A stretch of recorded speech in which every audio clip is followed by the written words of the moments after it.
The Illinois Institute for Rehabilitation and Employment Research, IIRER, focuses on the intersection of health, community, and vocation. Our mission is to improve the well-being of individuals with disabilities and chronic health conditions by advancing their career development and community involvement. This webinar series is designed to assist community rehabilitation providers in their transition away from 14C subminimum wage work as required by the Dignity in Pay Act. Today's webinar is designed for executive staff and will focus on aspects of building a workforce equipped to support your transition from a facility-based 14C subminimum wage employment model to a community-based model. For this webinar, we encourage participants to jot down your thoughts related to the topics presented today. We have created a Dignity in Pay webinar notebook for your use, and you may find a link to the notebook on the Dignity in Pay website. Our agenda today will cover key concepts to organizational change, specifically related to agency personnel. We will highlight the importance and impacts of personnel decisions, along with a step-by-step guide to get you started. As always, we'll discuss the importance of using data to drive your decision-making, and we'll finally offer some practical tools and strategies to help you along the way. Personnel transition is not simply a staffing adjustment. It's a strategic workforce development initiative. Building the right workforce by investing in skills like person-centered planning, job coaching, and employer engagement. It's organizing staff so caseloads and schedules truly support community-based work, and most importantly, it's supporting your team with clear communication, growth opportunities, and strong supervision. When staff feel prepared and valued, real transformation becomes possible. Press pause and take a moment to write down your thoughts. As your agency transitions toward community-based, competitive, integrated, employment-focused services, what specific changes in staff skills, structure, or support will have the greatest impact on long-term success? How can leadership proactively address them? What can you do? How will you begin? As agencies move through this transition, 4 major impacts can be expected. First, a stronger, more skilled workforce will emerge, with staff who feel confident and equipped to support community-based employment. Second, employment and life outcomes for individuals served will improve. And third, supports will become more personalized and comprehensive, aligned closely with individuals' goals. Finally, staffing and resources will be used more flexibly and efficiently, allowing agencies to respond to real needs in real time. Changes don't come without challenges. Several challenges are likely to emerge as you consider personnel changes. Limited funding may constrain investments in training, staffing, and system updates. Resistance to change and staff burnout can impact morale and momentum. Operational disruptions may occur as roles, schedules, and workflows are adjusted. Additionally, workforce shortages and training needs may make it difficult to recruit and retain qualified employment staff, requiring proactive planning and support strategies. Geography plays a critical role in how agencies recruit and retain staff. Local labor markets, transportation systems, and regional competition all influence workforce stability.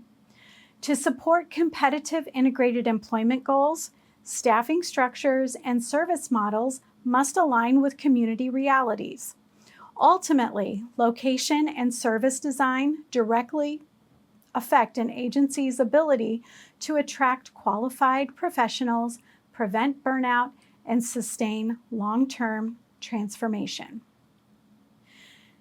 In rural communities, hiring and retention come with unique challenges.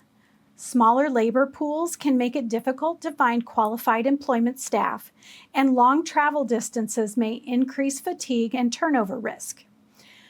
Access to professional development and advancement opportunities can also be limited.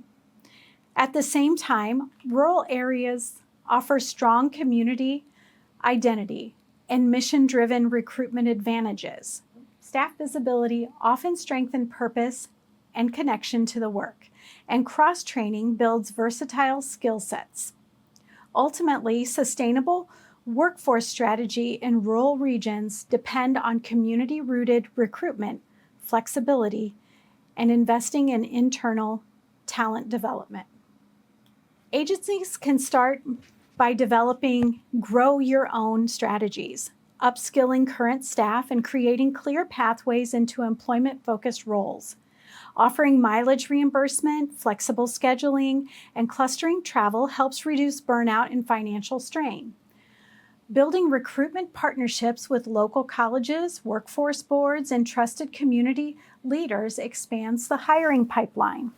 Finally, providing remote or hybrid training ensures rural staff have access to professional development without the burden of excessive travel.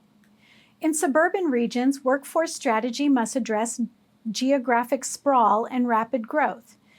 Increased travel time can lead to fatigue, and competition for qualified professionals is often high.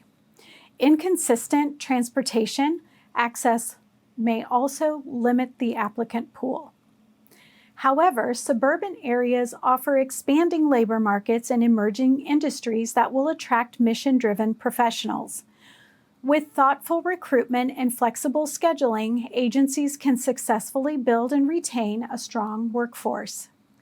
Developing targeted recruitment plans by geographic zone helps attract local talent and reduce travel strain. Offering flexible scheduling and hybrid work options improves work-life balance and job satisfaction. Clear career advancement pathways gives staff a reason to stay and grow within the organization. And finally, regularly monitoring workload and travel demands helps prevent burnout and ensures staffing remains sustainable over time. In urban regions, hiring and retention can be especially competitive. Agencies often face strong competition for skilled employment specialists and job coaches, along with salary pressure from the private sector and other workforce organizations. The complexity of caseloads and fast-paced environments can also increase burnout risk. At the same time, urban areas offer significant advantages. Large and diverse talent pools expand recruitment possibilities. Strong public transit systems widen the hiring radius, and partnerships with universities and workforce programs can create reliable talent pipelines. Success depends on leveraging these opportunities while building strong internal support systems. In urban settings, workforce sustainability requires intentional strategy. Developing industry-specialized roles allows staff to build expertise and see clear professional growth pathways. Competitive compensation, including both salary and meaningful non-monetary incentives, strengthens retention. Building partnerships with colleges and training programs creates a steady hiring pipeline. Finally, structured supervision and wellness supports help manage complex caseloads and reduce burnout, ensuring staff remain engaged and effective over time. This comparison highlights how service model design directly shapes workforce structure. Community-based models require staff skilled in employer engagement and individualized supports, with flexible schedules and smaller caseloads focused on employment outcomes. In contrast, your facility-based models have emphasized group supervision, fixed schedules, and participation-based measures. Understanding these differences helps agencies design staffing strategies that align with long-term employment goals and workforce sustainability. Given your specific geographic footprint, what targeted investments, compensation adjustments, flexible scheduling models, Local recruitment pipelines or supervision structures will most effectively reduce turnover and strengthen your workforce sustainability. Press pause to take a moment to write down your thoughts. Successful workforce transition does not happen all at once. It happens through clear, intentional steps. As agencies shift toward community-based, employment-focused services, leadership must assess current capacity, redefine roles, realign workloads, strengthen recruitment, support staff through change, and invest in training and supervision. These 6 steps provide a practical roadmap to build stable, skilled workforce that can sustain long-term transformation. Workforce transition begins with understanding where the agency stands today. Conducting a structured staff assessment helps identify existing strengths, transferable skills, and areas where additional training is needed. This step ensures decisions are data-informed rather than assumption-driven. By clearly mapping out your workforce readiness, leadership can plan strategically and close gaps before they impact service delivery. Moving from strategy to action begins with clear staff assessments. First, agencies must define the competencies needed for community-based employment services and align them with performance expectations. Next, structured assessments help identify current strengths and readiness levels. Then, leadership analyzes gaps and prioritizes the most critical training needs. Finally, targeted development plans with clear timelines and accountability ensure staff gain the skills necessary to support sustainable transformation. For a staff assessment tool, visit the resource page on the Dignity and Pay website. As services shift to community-based services, staff roles must evolve. Updating job descriptions and clarifying expectations ensures alignment with community-based goals. Clearly communicating performance standards and cross-functional responsibilities reduces confusion and builds accountability. When expectations are transparent, staff can move forward with confidence. Community-based services require thoughtful workload planning. Agencies should reevaluate staffing ratios, balance caseloads based on support intensity, and build flexibility into scheduling. Time for travel and employer engagement must be factored into expectations. Proper alignment prevents burnout and supports sustainable outcomes. Evaluating staff ratios and caseload alignment requires a structured approach. First, you must define realistic service intensity expectations, including time for travel, employer engagement, and documentation. Next, leadership should analyze current caseload data to identify imbalances or overload patterns. Then assignments should be adjusted based on support complexity, not just headcount. Finally, ongoing monitoring, including staff feedback and outcome data, ensures workloads remain sustainable and aligned with community-based service goals. Building a strong workforce requires intentional recruitment and retention strategies. Mission-driven messaging attracts candidates aligned with the agency's purpose, while competitive compensation and clear career pathways encourage long-term commitment. Partnerships with colleges and workforce programs create pipelines, and recognition efforts reinforce staff value. Change can create uncertainty, so leadership must communicate consistently and transparently. Involving staff in planning and piloting efforts builds ownership and reduces resistance. Addressing concerns early and sharing success stories strengthens trust. When staff feel heard and supported, transition efforts gain momentum. Training and supervision anchor the long-term success. Staff need development in employment-focused practices, and supervisors must provide coaching and feedback that reinforce these new expectations. So performance measures should reflect real employment outcomes, not just activity. Continuous monitoring allows agencies to adjust and improve over time. Effective workforce training begins with identifying priority topics. From person-centered planning and supported employment to compliance and benefit expertise. Agencies should use a blend of online learning, workshops, and on-the-job coaching to reinforce skill development. Connecting training to recognized credentials like Association of Community Rehabilitation Educators, or ACRE, Certified Employment Support Professionals, or Certified Work Incentive Coordinators, strengthens professionalism and retention. Finally, leadership must monitor training impact and tie development efforts to measurable employment outcomes to ensure long-term success. Consider the 6 steps of workforce transformation: assessment, role redesign, caseload alignment, recruitment, change management, and training. Where is your greatest vulnerability? What strategic action will ensure sustainable staff capacity? Press pause to write down your thoughts. Workforce transformation must be guided by data, not assumptions.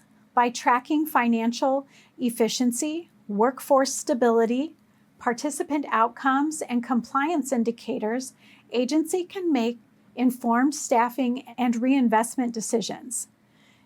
Data show where training is working, where turnover risks are emerging, and how workforce strategy impacts real employment outcomes. Ultimately, data protects sustainability and strengthens accountability. Tracking cost per participant, billable time, and training return on investment helps leadership understand where resources are being used effectively. This data supports smarter reinvestment decisions, ensuring funds strengthen staffing capacity, compensation strategies, and long-term sustainability. Monitoring turnover, productivity, and credential attainment shows whether workforce strategies are working. These metrics help identify burnout risks early and guide targeted recruitment, retention, and professional development efforts. Employment placements, retention rates, wages, and satisfaction scores connect staff performance directly to real outcomes. This data demonstrates impact to funders while reinforcing accountability and service quality. Performance reviews, staff feedback, and program dashboards allow agencies to adapt in real time. Instead of reacting to problems, leaders can proactively adjust workloads, supervision, and training based on trends. Tracking key performance indicators and grant deliverables ensures compliance and reduces reporting duplication. Strong data alignment strengthens competitiveness for future funding and supports long-term organizational stability. Which workforce metrics are you consistently reviewing at the leadership level? And how are those data points directly shaping your staffing investments, retention strategies, and long-term sustainability decisions? Press pause and write down your thoughts. Executive leaders set the tone for workforce transformation. By clearly communicating the vision, investing in compensation and training, and using data to guide staffing decisions, leadership ensures sustainability. Modeling transparency and reinforcing culture during the change builds trust and organizational stability. Middle managers translate strategy to daily practice.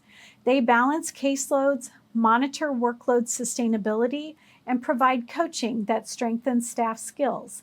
By identifying burnout risks early and offering consistent support, managers play a critical role in workforce retention. Field staff are at the center of service transformation. Embracing employer engagement and individualized supports requires continuous learning and open communication. By collaborating with peers and supervisors, staff help strengthen the team's effectiveness and participant outcomes. Advisory boards support change by reinforcing mission and accountability. By reviewing workforce data, advocating for resource investment, and strengthening community partnerships, boards help ensure long-term workforce sustainability and align with employment first and meaningful day goals. Now we're going to apply the concepts we've discussed to a real-world scenario. Riverview Support Services serves 185 adults with disabilities. Currently, 70% attend facility-based programs, 30% receive community employment services, and due to funding changes and employment first expectations, the board approved a 3-year plan to shift primarily to community-based, competitive integrated employment. Leadership must realign staffing, supervision, and finances to make this shift successful. The 3-year goals are to reduce facility services from 70% to 20%, increase competitive employment placements, redeploy 60% of direct service providers into community roles, and maintain financial stability. There are 42 direct support professionals, primarily facility-based, 8 employment specialists, and 4 supervisors. The current challenge is that 68% of the revenue is tied to facility services. There's a 28% DSP turnover, and community staff spend 25% of their time traveling. Very few staff hold employment credentials. So how should roles and caseloads be redesigned to shift staff into community work? How should leadership fund the transition? And what immediate actions will reduce turnover and stabilize staff during the first year of transition? Which skills should be prioritized to quickly build community employment capacity while maintaining services? As you review the scenario, I'd like you to think like an executive team. The executive should consider what data is missing that would inform better decisions. Which risk poses the greatest threat to sustainability? What workforce decision must happen first to prevent cascading disruption? You may rewind the video to hear the case again. Press pause to take time to write your thoughts. To successfully redeploy staff, leadership must start with a clear understanding of workforce strengths. A rapid skills inventory allows you to identify which DSPs are ready for community roles and pilot the transition before scaling. Caseload expectations must reflect travel and employer engagement time, and supervision should shift towards coaching. Supporting staff with mileage reimbursement, flexible scheduling, and mentorship will reduce burnout and improve retention during the shift. Financial sustainability requires a phased strategy. First, stabilize by analyzing cost per participant data and maximizing employment-focused contracts. As facility services decrease, savings must be intentionally reinvested into training, wage alignment, and transportation costs. Finally, tracking return on investment and aligning performance indicators with employment outcomes ensures the model becomes self-sustaining rather than reactive. Retention is the biggest immediate risk during transformation. Transparent communication and retention incentives can reduce uncertainty. We must predict workloads during the training phase and cluster travel to prevent fatigue. Recognizing early adopters and mapping clear career pathways reinforces stability and builds confidence in the new direction. Training must be focused, practical, and tied to advancement. Prioritizing person-centered planning, supported employment, and employer engagement builds core competencies quickly. Short training modules combined with shadowing and peer learning keep services running while skills grow. Offering credential pathways and reimbursement strengthens professionalism and signals long-term investment in your workforce. Ultimately, the transition requires clear leadership decisions. Executives must determine what phases first to reduce financial risk, where investment will have the greatest workforce impact, which metrics will be reviewed consistently, and who is accountable for each milestone. Clarity in these decisions ensures the transformation stays intentional, measurable, and sustainable. Step back from this case study. As we step back from this case study, the themes are clear. Workforce transformation requires intentional planning, financial alignment, and strong leadership accountability.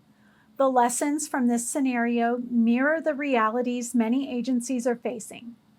Let's close by highlighting the key insights that guide sustainable workforce transition. Today's key takeaways reinforce that workforce transition must be intentional and data-driven. Role redesign and caseload alignment are not operational details. They are sustainability strategies.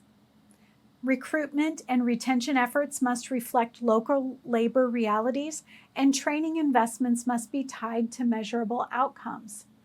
Ultimately, successful transformation depends on leadership's willingness to align people, resources, and accountability around a clear workforce vision. Please take a moment to complete our survey. Your input helps us target future training and technical assistance products. This webinar was supported by funding from the Illinois Department of Human Services, Division of Developmental Disabilities. Any opinions, findings, conclusions, or recommendations expressed are those of the authors and do not necessarily reflect the views of IDHS.